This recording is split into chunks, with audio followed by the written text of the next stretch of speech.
Hello दोस्तों, मेरा नाम नीरज है और ये मेरे साथ घटी एक बहुत ही डरावनी घटना है। ये बात 3 साल पहले की है। मैं अपने भाई सुनील के साथ अपने गांव गया हुआ था। हमारे गांव में दादाजी और दादी जी रहा करते थे और हम अक्सर गर्मियों की छुट्टियों में अपने गांव जाया करते थे। वैसे तो पहले हमें यहाँ पर घूमने का मौका नहीं मिलता था क्योंकि हम बहुत छोटे हुआ करते थे, लेकिन इस बार काफी देर बाद जाने के कारण हमें यहाँ घूमने का मौका मिल गया था। अब हमें कोई रोक टोक नहीं थी, इसलिए हम पूरे के पूरे गांव में घूमना चाहते थे। हम देखना चाहते थे कि हमारे गांव में क्या क्या है, क्योंकि इससे पहले हमें हमेशा ही दादाजी के साथ ही घूमने का मौका मिलता था। दादाजी कभी भी इधर उधर जाने नहीं देते और हमेशा अपने साथ ही रखते। इस बार पहली बार था कि हम पूरे गांव में घूम रहे थे और अलग अलग जगह पर जा रहे थे। वैसे भी पूरा दिन घूमने के लिए हमारे पास था भी क्या, हम कहाँ जाते। यहाँ गांव में हमें खेलने कूदने के लिए ज्यादा चीजें नहीं मिल रही थी और शहर की तरह यहाँ पर कोई भी पब्लिक पार्क नहीं था। यहाँ पर तो लोग ज्यादातर घरों में ही रहते और मिलने के लिए दूसरे घरों में जाते। हमें ये बिल्कुल पसंद नहीं था और वैसे भी यहाँ के बच्चे हमारे जैसे नहीं थे। वो हमसे खेलना कूदना नहीं चाहते थे और हमें शहर का बताया करते थे, इसलिए हम भी उनके साथ खेलने नहीं जाया करते थे। लेकिन मैं अपने भाई के साथ आज गांव के अलग अलग हिस्सों में घूमने वाला था।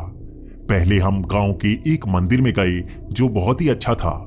यहाँ पर मैं दादाजी के साथ पहले भी आ चुका था और यहाँ पर मेरा भाई वो कभी नहीं आया था।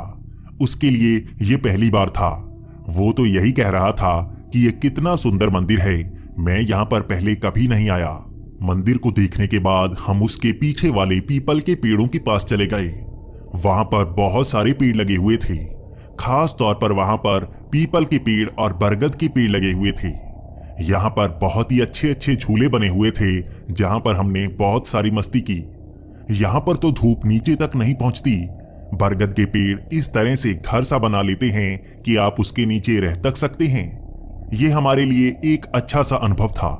यहाँ पर 1 घंटा खेलने के बाद हम उससे भी आगे निकल गए। आगे गांव बिल्कुल खत्म हो जाता है और वहां पर एक पुराना सा घर था। हमने ये घर पहली बार देखा था और ये बड़े से बंगले जैसा था, लेकिन ये बहुत पुराना और मिट्टी से भरा लग रहा था। मेरा भाई सुनील बार बार कह रहा था कि हमें इसके अंदर जाकर देखना चाहिए, लेकिन मैं उसको मना कर रहा था क्योंकि गेट बाहर से बंद था और उस पर ताला भी लगा हुआ था। हम गेट के बिल्कुल सामने खड़े होकर उस घर को अंदर से देख रहे थे। मेरा भाई तो उसके अंदर जाना चाहता था, लेकिन मैं उसे बार बार मना करता जा रहा था। हम में अब बहस हो रही थी और उसे आखिरकार मेरी बात माननी ही पड़ी। क्योंकि मैं उससे बड़ा था तो उसको मेरी बात माननी ही पड़ी। मैंने उससे कहा कि मैं घर जाकर शिकायत कर दूंगा। इतना कहने के बाद उसे भी मेरे साथ आना ही पड़ा और हम वापस घर की तरफ निकल पड़े। घर आकर हम दोनों में यही बात हो रही थी कि वो कितना बड़ा बंगला था। मेरा भाई बार बार मुझसे कह रहा था कि हमें अंदर जाकर देखना चाहिए था, लेकिन मैं उसको बार बार डांट रहा था कि यहाँ पर उस घर की बात मत करना। पहली बार हमें बाहर जाकर घूमने का मौका मिला है। अगर वो इसी तरह से घर में इस तरह की बातें करता रहेगा तो सबको पता लग जाएगा और हमें उस तरफ जाने का मौका दोबारा नहीं मिलेगा। इसी तरह हम दोनों में बातचीत होती रही और दादाजी घर में ही घूम रहे थे। जैसे ही दादाजी आते हम दोनों चुप हो जाते। लेकिन थोड़ी देर बाद दादाजी बाहर किसी काम के लिए गए और हम भागकर दादी के पास पहुंच गए। हमें उस बंगले के बारे में जानना था। हमने चुपके से दादी से पूछना शुरू कर दिया, आखिर उस बंगले की कहानी क्या है। उस बंगले को इस तरह से क्यों छोड़ा गया है जबकि वो बहुत ही सुंदर और बहुत ही बड़ा है, फिर भी वो पुराना मिट्टी से भरा है। लगता है वहां पर कोई नहीं रहता। इसके बाद दादी ने उस बंगले के बारे में बताना शुरू कर दिया। मेरी दादी ने कहा कि लोग कहते हैं कि वहां पर भूत प्रेत रहते हैं, इसी कारण वहां पर कोई नहीं जाता। उस घर को खरीदने की कोशिश कई लोगों ने की और हर कोई यहां से भाग ही गया और दोबारा यहां कभी नहीं आया। इसके बाद दादी पुरानी एक कहानी सुनाने लगी। उन्होंने कहा कि यहां पर एक औरत रहा करती थी जिसका नाम दुर्गामती था। कहते हैं कि दुर्गामती की आत्मा ही यहां पर रहती है। दादी की ऐसी पुरानी सी बातें सुनकर हम हंसने लगे और दादी ने भी आगे की कहानी सुनाना सही नहीं समझा। हम हंसते हुए बाहर की तरफ आ गए थे और दादी भी हमसे थोड़ा सा गुस्सा थी और वो खाना बनाने लगी। हम दोनों में अब यही बातचीत हो रही थी, आखिर उस बंगले में क्या सच में भूत प्रेत हैं? शहर में हमने ऐसी कई कहानियां सुनी थी कि कई घरों में भूत प्रेत होते हैं। हम दोनों बहुत ही शरारती थे और कई जगह ऐसे ही घूम चुके थे। हमें कभी कोई भूत या प्रेत नहीं दिखा था और अब तो हम बड़े भी हो चुके थे, इसलिए हमें डर भी नहीं लग रहा था। अब मेरा भाई सुनील बार बार कह रहा था कि हमें अंदर जाकर देखना चाहिए था। देखो, तुमने गलती कर दी। मुझे भी पछतावा हो रहा था। मुझे लग रहा था कि हमें अंदर जाकर देखना जरूर चाहिए था। शायद अंदर हमें कुछ ऐसी चीज मिल जाती, शायद हमें भूत प्रेत देखने को मिल जाए। हमने अब प्लान बनाया था कि कल सुबह के वक्त ही वहां पर जाएंगे। वैसे भी सुबह को भूत प्रेत नहीं होते और शायद अंदर दिख भी जाए। वैसे भी दिन होगा तो हम बाहर भाग कर आ जाएंगे। हमने यही प्लान बनाया था। इनका इंतजार कर रहे थे। वो रात हमने बातचीत में निकाल दी और अगली सुबह तैयार होकर हम बाहर की तरफ निकलने लगे। सामने दादाजी खड़े थे और वो हमसे पूछ रहे थे, कल भी तुम कहाँ गए हुए थे और आज भी जा रहे हो? आखिर तुम जाते कहाँ हो? हमने दादाजी को बिल्कुल भी नहीं बताया कि हम कहाँ जाने वाले हैं, लेकिन हमारे दिमाग में वही बात चल रही थी। हमने दादाजी को बहाना लगा दिया कि हम उन बरगद के पेड़ों के पास जा रहे हैं। हमें वहां पर खेलना बहुत ही अच्छा लगता है। लेकिन उसके बाद दादाजी ने कहा कि वहां पर खेलाना, उसके आगे मत जाना। दादाजी भी हमें डरा रहे थे कि आगे एक घर है जो बिल्कुल मनहूस है, वहां पर मत जाना। हमने भी दादाजी को हाँ कह दी और हम आगे की तरफ चलने लगे। जैसे ही हम घर से दूर आ गए तो हम बातें कर रहे थे कि आज क्या क्या करना है। यहाँ पर दादाजी भी पास में नहीं थे और हम अब आगे बातें करते हुए जा सकते थे। पहले तो हम उन बरगद के पेड़ों के पास आए। हमें आगे घर पर तो जाना था। अगर यहाँ पर थोड़ा बहुत खेल भी लेते तो किसी को कोई परेशानी नहीं होती, इसलिए हम आधा घंटा वहीं बरगद के पेड़ के पास ही खड़े रहे। हम नहीं चाहते थे कि आगे जाते हुए हमें कोई देखे, शायद कोई रोक सकता था। अगर गांव में सबको ये लगता है कि यहाँ पर भूत प्रेत रहते हैं तो हमें यकीनन कोई आगे जाने नहीं देगा। हमारे दिमाग में यही ख्याल था, इसलिए हम भी अब बड़े ध्यान से आगे जाने वाले थे। वहां पर आधा घंटा बिताने के बाद हम दोनों अब उस घर की तरफ निकल पड़े। हम अब उस घर के आगे खड़े थे और गेट पर ताला लगा था। ताले पर बहुत सारी मिट्टी जमा थी। इससे ये साफ था सच में ये ताला बहुत समय से खोला नहीं गया था। गेट पर भी बहुत सारी मिट्टी थी और अंदर तो बहुत सारे पेड़ पौधों की जड़ें तक पहुंची हुई थी, तो ये तो साफ था कि यहाँ पर कोई रहता नहीं। हमें अब उस दीवार को फांदकर अंदर तक पहुंचना था। दीवार ज्यादा ऊंची नहीं थी और बड़ी ही आसानी से हम दोनों अंदर तक पहुंच गए। यहाँ से बाहर आना भी बहुत ही आसान था। अब हम धीरे धीरे चलते हुए घर के अंदर घुस रहे थे और दरवाजा भी कच्चा सा ही था जो टूटा हुआ था। उस पर किसी ने ताला नहीं लगाया था। हम दोनों एक दूसरे की तरफ देख रहे थे। अंदर जाना इतना आसान होगा हमें नहीं पता था। हमें तो लग रहा था कि हमें किसी खिड़की से अंदर जाना होगा और देखना होगा, लेकिन यहाँ पर तो दरवाजे से ही बड़े ही आसानी से हम अंदर जा सकते थे। हमने उस दरवाजे को खोला और काफी गहरी सी आवाज आई। शायद ये दरवाजा काफी समय बाद खुला था, इसीलिए इससे आवाज आ रही थी। हमने उन दरवाजों को पूरी तरह से खोल दिया ताकि रोशनी अंदर आ सके। हम अब उस बंगले के बिल्कुल अंदर थे। ये सच में एक बहुत बड़ा बंगला था। अंदर तो कांच का झूमर तक लगा हुआ था जो काफी महंगा होगा।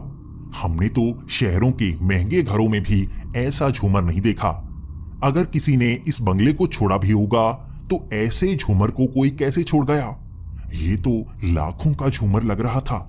आगे एक बहुत बड़ी पेंटिंग सी लगी हुई थी। वो बड़ी सी सीढ़ियां चढ़कर आगे थी। ये इतना बड़ा बंगला कोई कैसे छोड़ सकता है? हमें अगर ऐसा बंगला मिल जाए तो हम तो खुशी खुशी यहाँ पर रहें। लोग तो बेवकूफ हैं, वैसे ही डर कर भाग जाते हैं। हम अब अलग अलग कमरों को देख रहे थे। वहां पर बहुत सारा सामान पड़ा था। हम दोनों ईमानदार थे। हम किसी सामान को हाथ नहीं लगाना चाहते थे। हम चोर थोड़े ना हैं जो किसी का सामान उठा ले। वैसे भी हमारे पास सामान की कोई कमी नहीं है। हम यहां पर किसी सामान को हाथ नहीं लगाने वाले। सुनील इसी तरह बातें कर रहा था और मैं भी उसकी बातों में हामी भर रहा था। हम अलग अलग कमरों में देख रहे थे। हम तो जैसे भूत को ढूंढने की कोशिश कर रहे थे। हम वहां पर गद्दों पर छलांगे लगाकर भूत भूत बोल रहे थे। आखिर कहां है भूत? सामने आ, हम भी तो देखें। इसी तरह से हम अलग अलग कमरे में जा रहे थे। वहां पर बहुत सारी किताबें भी थी और बहुत सारे बर्तन भी। हर कमरे में बहुत सारा सामान था। यकीनन अगर कोई घर को छोड़कर गया होगा तो इतना सामान कैसे छोड़ गया होगा? हम हैरान थे। हमने ऐसा पहली बार देखा था। अब हमें सीढ़ियां चढ़कर ऊपर जाना था और सामने हमें वो पेंटिंग नजर आ रही थी। वो बहुत ही बड़ी सी पेंटिंग थी जिस पर मिट्टी लगी हुई थी। शायद ये किसी औरत की पेंटिंग थी। हमें वो काफी सुंदर लग रही थी, लेकिन मिट्टी के कारण उसका चेहरा नजर नहीं आ रहा था। हमने ज्यादा सोचा नहीं और हम शरारतें करने लगे। हमने उस पेंटिंग को हाथ लगाया और जैसे उसकी कील थोड़ी सी नरम होगी, इसलिए वो पेंटिंग धड़ाक करके नीचे गिर गई। यहां पर बहुत सारी आवाज हुई। हम दोनों हंसने लगे। आखिर पेंटिंग नीचे को मुंह करके गिर चुकी है। हम अब उस पेंटिंग के ऊपर ही नाचना शुरू कर गए। हम दोनों बहुत ज्यादा हंस रहे थे। हम कह रहे थे, देखो भूत को तो हमने नीचे ही डाल दिया। यही है ना दुर्गामती। हम तो उसके ऊपर चढ़ गए। देखो देखो दुर्गामती के भूत का हमने क्या बना दिया। इसी तरह हम हंसते जा रहे थे और उस बंगले को अलग अलग तरह से देख रहे थे। कभी हम किसी कमरे में जाते, कभी किसी कमरे में। हमें तो वहां पर कोई भूत नजर नहीं आया। लगभग 1 घंटा हम वही बंगले को देखते जा रहे थे। ये इतना बड़ा बंगला था कि हमारी हैरानी का कोई ठिकाना नहीं था। यहां से बाहर आकर हमें बहुत अच्छा फील हुआ। पूरे बंगले में कुछ नहीं था, सिर्फ धूल ही धूल। हम बार बार खांसते जा रहे थे। हम अब उस बंगले से बाहर आ गए और निराश थे। हमें तो यहां भी भूत नहीं मिला। जहां पर भी लोग कहते हैं कि भूत होता है, हमें तो कहीं दिखता ही नहीं। इतना कहकर हम उस घर से बाहर आ चुके थे। हम उस बरगद के पेड़ों के सामने से गुजरते हुए अपने घर की तरफ आ रहे थे। तभी हमने देखा कि वहां पर कई लोग खड़े थे और बातें कर रहे थे। हम अब डर चुके थे, कहीं किसी ने हमें उस घर में तो नहीं देख लिया। हमारे लिए परेशानी हो सकती है। अगर दादाजी को पता लग गया तो हमारी तो पिटाई होगी। हम उन लोगों के पास पहुंचे तो वो बातें कर रहे थे कि उस बंगले से आवाजें आ रही थी। लगता है भूत प्रेत वहां पर फिर से जाग गए हैं। उनकी ये बातें सुनकर हम थोड़ा डर रहे थे। कहीं हमारा नाम तो नहीं पता, किसी को ये तो नहीं पता कि हम उस बंगले के अंदर गए थे। हमने देखा कि हमारी तरफ तो कोई ध्यान भी नहीं दे रहा और आपस में ही बातें किए जा रहे थे। हम आगे बढ़ते गए और पूरे गांव में इसी तरह से बातें हो रही थी। हम हंस रहे थे। हमने तो लोगों को बेवकूफ बना दिया। अरे वो आवाजें तो हम कर रहे थे। उनको लग रहा था उस घर से भूत प्रेत की आवाज आ रही है। हंसते हुए हम अपने घर पहुंच गए थे। हमने घर जाकर किसी को कुछ नहीं बताया। अगले दिन हमें शहर जाना था। हमारे गांव में इतने ही दिन थे, अब हमें शहर में जाना ही था। हमारे स्कूल भी तो शुरू होने वाले थे और अब इस साल पढ़ाई वैसे भी बहुत मुश्किल होने वाली थी। लेकिन पहले ही दिन कुछ बहुत ही अजीब हुआ। जब मम्मी पापा बाहर गए हुए थे, मैं अपने भाई के साथ खेल रहा था। तभी एक लेटर आया। किसी ने बेल बजाई और लेटर को घर के अंदर फेंक दिया। हम दोनों एक दूसरे की तरफ देख रहे थे। ये एक पुराना सा खत था। हमें पता था पापा के ऐसे ही लेटर बहुत बार आते हैं और हमें वो संभाल कर रखने होते हैं। एक बार तो सुनील ने इसी तरह से लेटर फाड़ दिया था। वो बैंक से आया था और हम दोनों की बहुत ज्यादा पिटाई हुई थी। वो काम का लेटर था और पापा को बहुत ज्यादा परेशानी हुई थी। हमने उस लेटर को पकड़ा और पापा के कमरे में जाकर रखने लगे।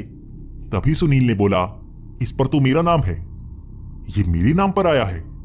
हम दोनों हंस रहे थे। आखिर हमें कोई लेटर क्यों भेजना चाहेगा? हम दोनों बड़ी ही उत्सुकता से उस लेटर को खोल रहे थे। हमें पता था वो सुनील के नाम पर आया है, लेकिन ये किसने भेजा होगा? हमने उस लेटर को खोला और पढ़ने लगे। उसको सुनील पढ़ रहा था। उस पर लिखा था, उसमें लिखा था कि तुमने मेरी बेइज्जती की है, तुम्हें पछतावा तो करना ही होगा। इसी तरह से वहां पर काफी बातें लिखी थी और सुनील ने पूरा पढ़ना सही नहीं समझा। वो हमेशा ऐसा ही करता है। वो कभी भी खत को पूरा नहीं पढ़ता और थोड़ा सा शुरू में पढ़ता है, थोड़ा सा आखिर में पढ़ता है। इसके बाद उसने आखिर में पढ़ना शुरू किया, जल्दी करो वरना तुम्हें पछतावा करना होगा। उसके नीचे नाम था दुर्गामती। ये दुर्गामती ने भेजा था। हम दोनों एक दूसरे की तरफ देखकर हंसने लगे। हम दोनों काफी देर तक हंसते रहे। हमें लगा कि वो देखो, भूत ने हमें खत भेजा है।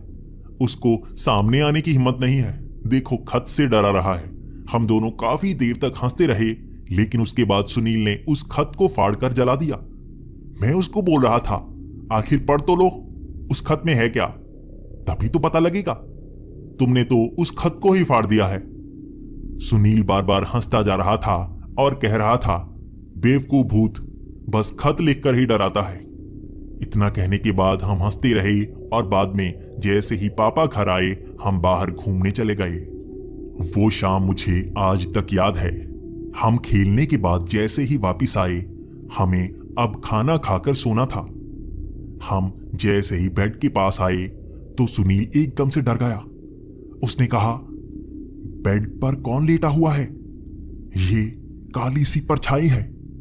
मैं भी उसके बिल्कुल सामने खड़ा था। मुझे तो कुछ नजर नहीं आ रहा था। क्या सुनील मुझे बेवकूफ बना रहा था? मैं हंसने लगा, मुझे बेवकूफ मत बना, चल जल्दी से सो जा, वरना पापा को शिकायत लगा दूंगा। लेकिन उसका चेहरा सच में डरा हुआ था। वो तो सच में डरा लग रहा था। वो मेरा भाई था। मैं जानता हूं वो कब मजाक करता है और कब सच में डरता है। उसने अपनी आंखें बंद कर ली थी और मैं उसके पास गया। आंखें खोल, कौन है यहां? उसने आंखें खोली और कहा, यहीं पर था, काली परछाई बेड पर लेटी हुई थी। उसके इतना कहने के बाद मैं भी थोड़ा सा डर रहा था, लेकिन मुझे कुछ नजर नहीं आया था। उसके बाद हम बेड पर लेट गए। सुनील काफी देर तक सो नहीं रहा था और मैं उसे देख रहा था, लेकिन मुझे भी अब नींद आने लगी थी तो मैं तो सो गया। लेकिन आधी रात को सुनील चिल्लाकर उठा। मम्मी पापा भी कमरे में आ चुके थे। सुनील ने कहा, वो देखो छत पर, वो कौन लटक रहा है? वो काली सी परछाई। हमने डरकर छत की तरफ देखा, वहां पर तो कोई नहीं था। ये सुनील आज कर क्या रहा था? उसे क्या नजर आ रहा था? पापा ने तब उसे गुस्से में कहा, आज से तुम्हारी हॉरर मूवीज बंद। उसी का नतीजा है, तुम बहुत भूत प्रेत देखते रहते हो, उन्हें ढूंढते रहते हो। लो अब वही नजर आने लगे। कल से कोई ऐसी मूवीज नहीं देखेगा। अब सो जाओ। इतना कहकर पापा कमरे से बाहर चले गए थे और मैं सुनील पर गुस्सा था। उसने बहुत बुरा किया था। वो ऐसा मजाक में कर रहा था या सच में उसे कोई नजर आ रहा है या वो सपने में देख रहा है? इतना कहने के बाद हम दोनों सो गए। लेकिन सुबह 6 बजे के करीब फिर से वो उठा और चिल्लाने लगा। उसने कहा, मेरी पीठ पर किसी ने हाथ लगाया। ये वही परछाई है, उसने मुझे पकड़ लिया है। वो इसी तरह कहते हुए पापा के पास भाग गया और पापा ने भी उसे जकड़ लिया। पापा ने उसे गले लगाया हुआ था। वो जानते थे सुनील बहुत ज्यादा डरा हुआ था। वो कह रहा था, मुझे उसने पीठ पर मारा है। मैं भी सुनील के पास गया और उसे कहने लगा, वहां पर कोई नहीं था, तुम तो वैसे ही चिल्ला रहे थे। लेकिन उसने कहा, मेरी पीठ पर देखो। हमने उसकी पीठ पर देखा, उस पर सच में खरोंच के निशान थे। हम अब थोड़ा सा डर रहे थे, लेकिन ये कुछ भी हो सकता है। कहीं खेलते वक्त कल ये निशान तो नहीं पड़ गए। लेकिन ये पहला दिन नहीं था जब ऐसा हुआ। अगले 10 दिनों तक सुनील इसी तरह से अलग अलग लोगों को देखने की बातें करता रहा। कभी वो सड़क पर कहता, वो बूढ़े आदमी मुझे मारना चाहते हैं, तो कभी ग्राउंड में कहता कि मेरे सर के ऊपर काला साया घूम रहा है। सब उसे पागल पागल कहने लगे थे। मैं भी डर रहा था, आखिर उसके साथ हो क्या रहा है? आखिर उसे अब क्या हो गया है? वो ऐसी बातें क्यों करता है? मैं कुछ समझ नहीं पा रहा था। लेकिन अब पापा डर रहे थे। पापा को लग रहा था कि उसका दिमागी संतुलन बिगड़ रहा है, तो उसे डॉक्टर के पास ले जाया गया। डॉक्टर ने सारे स्कैन किए और टेस्ट किए। उसके बाद डॉक्टर ने कहा कि इसे अस्पताल में कुछ दिनों के लिए रखना होगा। इसका दिमागी संतुलन बिगड़ता जा रहा है और इसे हेल्यूसिनेशंस हो रहे हैं। हेल्यूसिनेशंस, इसमें हमें वो चीजें दिखती हैं जो असल में मौजूद नहीं होती। ये हमारा दिमागी भ्रम होता है और हमारा दिमाग हमें बेवकूफ बनाने लगता है। हम सही शब्दों में कहें तो हमारा दिमाग हमारे कंट्रोल में नहीं रहता। मैं डरने लगा था। मुझे लगा मेरा भाई पागल होने लगा है। लेकिन उसे ऐसी चीजें क्यों नजर आ रही थी? मेरे कुछ समझ में नहीं आ रही थी। उस दिन हम घर आ गए और हम सब निराश थे। वो रात मेरे घर में अकेले की रात थी। हमारे कमरे में हमेशा से मैं अपने भाई के साथ सोया था। मैंने उसे कभी अकेला नहीं छोड़ा, लेकिन आज मैं अकेला सो रहा था। निराश। आधी रात तक मुझे नींद तक नहीं आई। अगली सुबह मैं निराश था और घर में ही बैठा अपने भाई को याद कर रहा था। शाम के वक्त हमें अस्पताल जाना था। मैं उसी का इंतजार कर रहा था कि कब हम अस्पताल जाते और मैं अपने भाई से मिलता। लेकिन अब पापा और मम्मी को थोड़े काम के लिए बाहर जाना था और मुझे घर में अकेले ही रहना था। जैसे ही वो बाहर गए, लगभग 15 मिनट बाद एक खत हमारे घर के अंदर आया। शायद ये पोस्टमैन फेंक कर गया था। मैंने उस खत को उठाया और पापा के कमरे में ले जाने लगा। तभी मेरा ध्यान पड़ा उस खत पर। उस पर मेरा नाम लिखा था। अब मैं थोड़ा सा घबरा गया था। ये तो वैसा ही खत था जैसा सुनील को भेजा गया था। अब मेरे दिमाग में अजीब अजीब ख्याल आना शुरू हो गए थे। ऐसे ही खत के घर में आने के बाद उसकी ये हालत होना शुरू हुई है। मैंने उस खत को पूरा पढ़ा। मैंने सुनील की तरह गलती नहीं की। उसमें वैसी ही बातें की गई थी। तुमने मेरी बेइज्जती की है। तुमने मेरी पेंटिंग को पैरों में कुचला है। क्या मैं छोटी हूं? तुम हमारे साथ ऐसा क्यों करते हो? तुम्हें गलती का पछतावा करना होगा। उस पेंटिंग को वहीं पर लगाओ और इज्जत दो, तभी मैं, वरना तुम्हारे साथ भी वैसा ही होगा। इसके बाद मैंने नीचे पढ़ा तो लिखा था, दुर्गामती। क्या ये वही प्रेत खत भेज रहा था? लेकिन सच में क्या प्रेत खत भेजते हैं? उस दिन वहां डाक बंगले पर किसी ने हमारे साथ कुछ नहीं किया था। क्या प्रेत हमारे साथ हमारे यहीं आ चुका है? मैं डर गया था। लेकिन सच में वो रात मेरी सबसे डरावनी रात निकली। मुझे भी वैसे ही साए नजर आए। मैं भी उठ उठ कर रोया, क्योंकि सपने में भी वो साया मुझे पकड़ता हुआ नजर आया। मैं पापा को कह रहा था, मुझे वो साया नजर आया। पापा रोते जा रहे थे।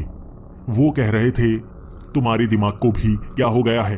तुम भी वैसी ही बातें कर रहे हो जैसी सुनील कर रहा है। तुम दोनों को हो क्या गया है? उस दिन भी मुझे वैसी ही चीजें नजर आना शुरू हो गई। लोग मुझे मारते हुए नजर आ रहे थे। मुझे आधे कटे हुए लोग नजर आ रहे थे। लेकिन मैं सुनील से ज्यादा समझदार था।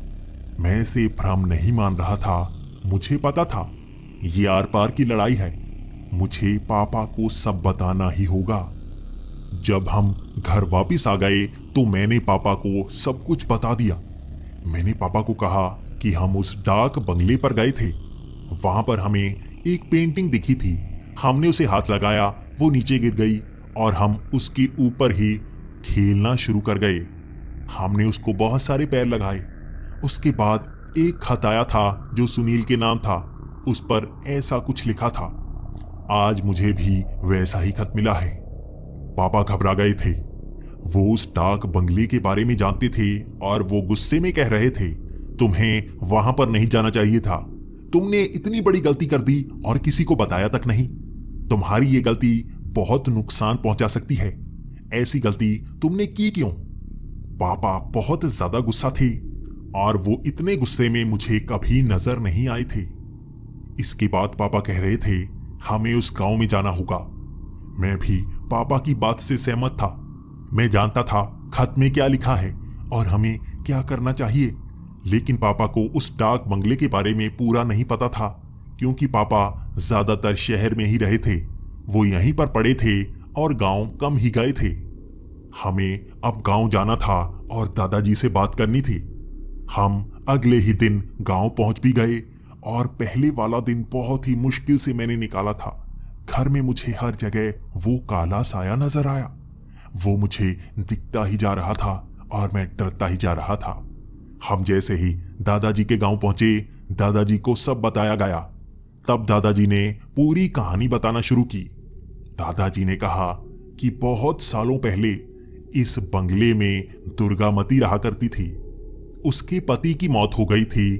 उसके बाद उसने अपने पति का सारा कामकाज खुद ही संभाला था। पूरे गांव में एक दुर्गामती ही पढ़ी लिखी थी, इसलिए वो सबके खत खुद ही लिखा करती थी। लेकिन वो छोटी जाति की थी, इसलिए लोग उसे पसंद नहीं करते थे। सब उससे काम तो करवाया करते थे, लेकिन उससे बातचीत करना किसी को पसंद नहीं था। इसी तरह से एक दिन लोगों की भीड़ ने दुर्गामती को मार दिया। वो क्या बात हुई थी किसी को पता नहीं, लेकिन कहते हैं उसके बाद से ही दुर्गामती का भूत उसी डाक बंगले में रहता है। कहते हैं लोगों को वो नजर भी आता है और उनका पीछा भी करता है। इतना कहने के बाद दादाजी जानना चाहते थे आखिर उन्हें ऐसे साए नजर कैसे आ रहे हैं, उन्होंने क्या किया था। तो मैंने सब कुछ बता दिया। तो दादाजी ने कहा, तुमने उसकी बेइज्जती की है, जैसे गांव वाले करते थे। शायद उसकी आत्मा को शांति नहीं मिली है और तुमने तो उसे और ज्यादा भड़का दिया।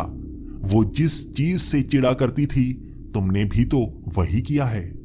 उसके बाद कुछ गांव वालों के साथ हम उसी डाक बंगले में पहुंचे। हम दीवार फांदकर उसके अंदर पहुंच चुके थे। हम जैसे ही उसके अंदर पहुंचे, मौसम काफी ज्यादा बिगड़ चुका था। बाहर आंधी आ गई थी। पहले तो पिताजी कह रहे थे कि हमें बाद में आना चाहिए, अभी लगता है तूफान आया हुआ है। लेकिन गांव वाले कह रहे थे कि यहाँ पर जब भी कोई आने की कोशिश करता है तो मौसम ऐसे ही बिगड़ जाता है। ये शापित डाक बंगला है।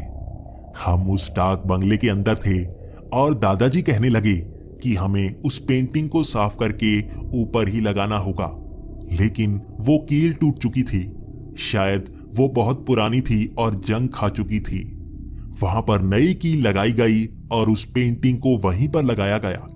अब वहां पर साफ सफाई की गई और पेंटिंग को एक माला पहनाई गई।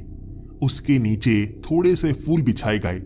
उसे पूरी इज्जत दी गई। हम अब इससे ज्यादा क्या कर सकते थे। हमसे जो गलती हुई थी हमें उसका पछतावा हो रहा था और मैंने उस पेंटिंग के आगे खड़े होकर माफी भी मांगी। मैंने इतना ही कहा कि हम तो बच्चे हैं, हमें क्या पता था ऐसा कुछ भी होता है, हम तो मजाक कर रहे थे, हमें माफ कर दो। मैं इस तरह से माफी मांगकर पीछे आ गया था और इसके बाद गांव वालों ने भी माफी मांगी। वो अपनी पुरानी बातों पर माफी मांग रहे थे। वो कह रहे थे कि हमारे पूर्वजों ने जो गलती की है हमें माफ कर दो। इतना कहने के बाद सब उस घर से बाहर आ चुके थे। लगभग 2 दिन मैंने उस गांव में गुजारे, लेकिन मुझे वैसा साया दोबारा कभी नजर नहीं आया। और 5 दिन बाद मेरे भाई को भी अस्पताल से छुट्टी मिल गई। डॉक्टर कह रहे थे अब वो पुरानी हरकतें नहीं कर रहा, बल्कि उसे अब साए नजर नहीं आते हैं। हम अब घर आ चुके थे और अपनी गलती का पछतावा कर रहे थे। हमने सच में एक शैतानी आत्मा से छुटकारा पाया था। हमें पता था हमारे साथ क्या हुआ है और हम दोबारा ऐसी हरकत कभी नहीं करने वाले, ना ही हम किसी भूत प्रेत से उलझने वाले हैं। हमें अब भी गांव जाने का मौका कभी कभी मिलता है,